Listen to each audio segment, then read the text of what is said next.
The advancement of Latinos in the United States could not have happened without the agony of our immigrant mothers.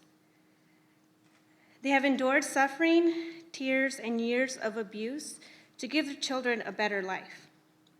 I would like to dedicate my story to the mothers who immigrate from Latin America, whose stories are so often invisible, and specifically to my mother, who sacrificed so much for her family. My mother came to the United States to work and to make a better life for her children. She tolerated perpetual discrimination, physical abuse, and labored under extremely harsh conditions with no legal protections because she was an undocumented immigrant.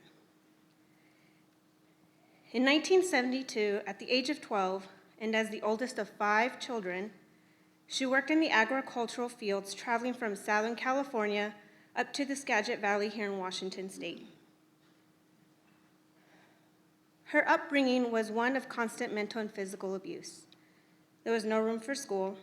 In fact, she was so rarely in class due to her work in the fields that my mother only retained her first grade level education, even if she was passed on to the next grade. She and my uncles were forced to labor in the summer's hot, drenching sun with little food, only to come home at the end of a 12-hour day to household chores. They were forced to hand over their paychecks to support their stepfather's alcoholic vices. And in a dark back room, my mother's only private space, her stepfather would abuse of her.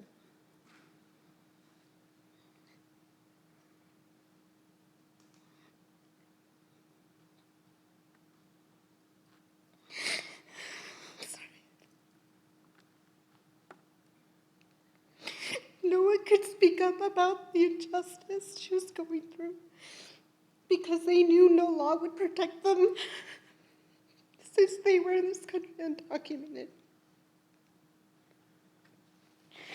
The family never received an education, and beyond elementary, in which it contributed to their level of self-worth to not feel confident enough to defend themselves or to feel that their voice mattered. In her early 20s, my mother met my father, ran away with him, and started a family.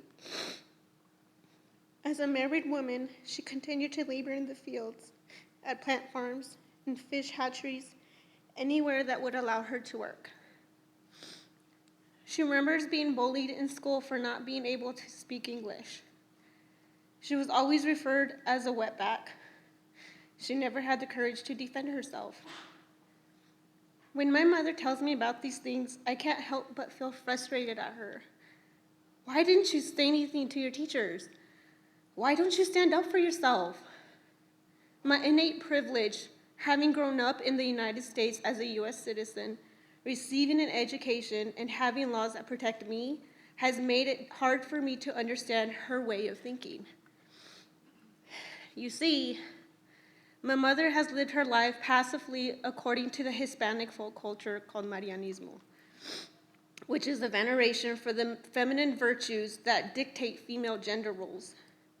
In this culture, it is custom for women not to speak up, to suffer in silence, to be submissive to their husbands, but above all, embrace motherhood as expected. I have my own story of motherhood. I have experienced the stigma of being a single mother. I have been a victim of discrimination throughout my life since childhood, mostly for having undocumented parents. I have been ostracized for not having the same English language skills and American cultural context as my cohorts. Yet I had opportunities. I chose to better myself through higher education. Because education was never talked about during my upbringing, going to school was a struggle, especially without much family support.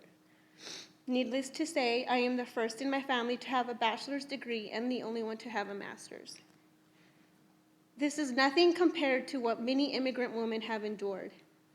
The difference between Latino Americans born in the U.S. and our undocumented mothers is that we have a voice and more opportunities to better ourselves.